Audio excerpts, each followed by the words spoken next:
Hi friends, কেমন আছো সবাই? দ্য কুকিং উইন্ডো চ্যানেলে তোমাদের স্বাগত জানাই। ধনেপাতা দিয়ে নিরামিষ পটল আলুর তরকারি এইভাবে একবার বানিয়ে দেখো তোমরা, দারুণ লাগে কিন্তু খেতে। দেখো, আমি এখানে দুটো আলু কেটে নিয়েছি আর 200 গ্রাম মতো পটল ভালো করে ছাড়িয়ে ধুয়ে কেটে নিয়েছি। আর এদিকে মশলার জন্য একটা টমেটো, 1 ইঞ্চি মতো আদা,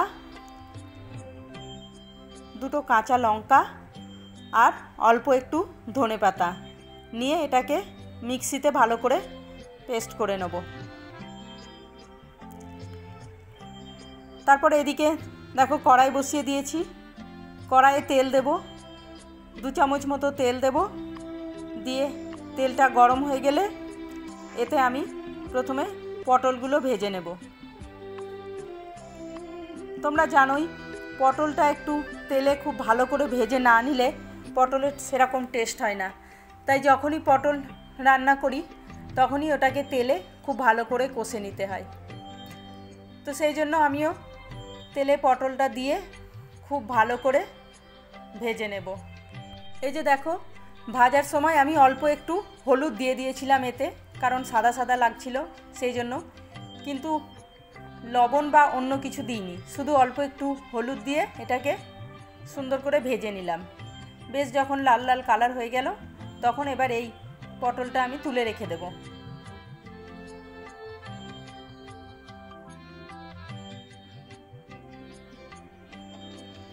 তারপর এতে আরও 1 চামচ তেল দিয়ে নেব। নিয়ে অল্প একটু জিরের ফোড়ন আর লঙ্কার ফোড়ন দিয়ে দেব। দিয়ে যে মশলাটা আমি বেটে রেখেছিলাম সেই মশলাটা দিয়ে দেব। ধনেপাতা, টমেটো আর আদা। এদিকে মশলাটা ভাজা হোক, ততক্ষণ আমি একটা পেস্ট বানিয়ে নেব। দেখো, একটা বাটিতে আমি 1.5 চামচ মতো দই নিয়েছি। নিয়ে এতে 1/2 চামচ মতো হলুদ গুঁড়ো, 1/2 চামচ লঙ্কা গুঁড়ো আর 1/2 চামচ মতো কিচেন কিং মশলা, যেটা আমি ঘরেই বানিয়েছি। এর রেসিপি আমি ডেসক্রিপশান বক্সে দিয়ে দেবো, তোমরা দেখে নিও। আর 1/2 চামচ মতো ধনে গুঁড়ো দিলাম। দিয়ে এটাকে খুব ভালো করে মিক্স করে নেব দইয়ের সঙ্গে। দইটা খুব ভালো করে ফাটানো হয়ে যাবে আর এই মশলাটা খুব ভালো করে মিক্সও হয়ে যাবে। তারপর ওইদিকে দেখে নেব আমি যে টমেটোর জলটা দেখো শুকিয়ে গেছে, মশলাটাও প্রায় ভাজা হয়ে এসেছে।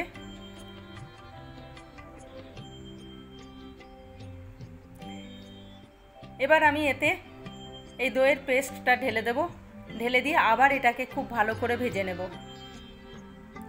বন্ধুরা, আমার রেসিপি যদি তোমাদের পছন্দ হয় তাহলে একটা লাইক করে দিও আর শেয়ার করে বন্ধুদেরও দেখার সুযোগ করে দিও। আর যারা নতুন আমার চ্যানেলে এসেছো তাদের কাছে রিকোয়েস্ট, চ্যানেলটা সাবস্ক্রাইব করে আমার পাশে থেকো। এই যে দেখো, দইটাও ভাজা হয়ে গেল। এবার এতে ওই আলুটা আমি দিয়ে দিলাম। দিয়ে এবার ওটাকে খুব ভালো করে ভাজবো। আলুটা কিন্তু অনেকক্ষণ মশলার সঙ্গে ভাজতে হবে। আর এই সময় আমি লবণটাও দিয়ে দেবো, তাহলে কি হবে, আলুটা খুব তাড়াতাড়ি সেদ্ধ হয়ে যাবে। আলুটা মশলার সঙ্গে খুব ভালো করে কষে নেব।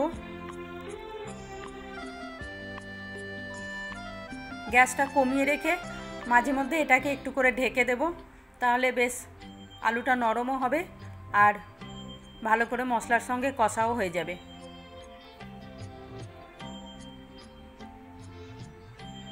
এই যে দেখো, মশলাটা বেশ ভালো কষা হয়ে গেছে। এবার এটাতে আমি অল্প একটু জল দিয়ে দিলাম। জল দিয়ে এটাকে আবার একটু ঢেকে রেখে দেবো মিনিট 5। তাহলে আলুটা বেশ ভালো মতো গলে যাবে। আর আলুটা গলে গেলে তরকারিটা বেশ মাখো মাখো হবে। এই যে দেখো, আলুটা এবার প্রায় সেদ্ধ হয়ে গেছে। আমি একবার চেক করে নেব আলুটা। এই যে দেখো, একবার সেদ্ধ হয়েই গেছে। বাকি যেটুকু আছে এটুকু পটলের সঙ্গে সেদ্ধ হয়ে যাবে। সেই জন্য এবার আমি পটলটা এর মধ্যে দিয়ে দেবো, যে পটলটা ভেজে রেখেছিলাম এটাও দিয়ে এবার পটল আর আলুটা খুব ভালো করে মিক্স করে নেব।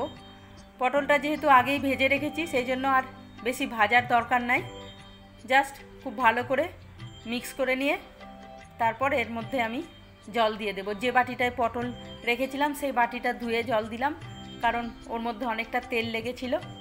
নিয়ে এবার এটাকে একটু ঢেকে রেখে দেব, তাহলে আলুটার আর একটু সেদ্ধ হয়ে যাবে আর পটলটার মধ্যে ঝোলগুলো ঢুকে যাবে।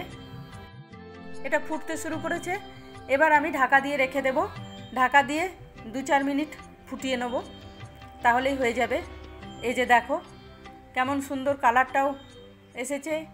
এবার ওপর থেকে অল্প একটু গরম মশলা ছড়িয়ে দিলাম আর একটু ধনেপাতা দিয়ে দিলাম আবার ওপর থেকে, তাহলে ফ্রেশ ধনেপাতার গন্ধটা আসবে। সেই জন্য বন্ধুরা, আমার রেসিপি কেমন লাগলো তোমরা কমেন্টে অবশ্যই জানাবে, আর ভালো লাগলে একটা লাইক করে দিও। যারা রোজ আমার ভিডিও দেখো, লাইক করো, কমেন্ট করো, তাদের সকলকে আমার অসংখ্য ধন্যবাদ।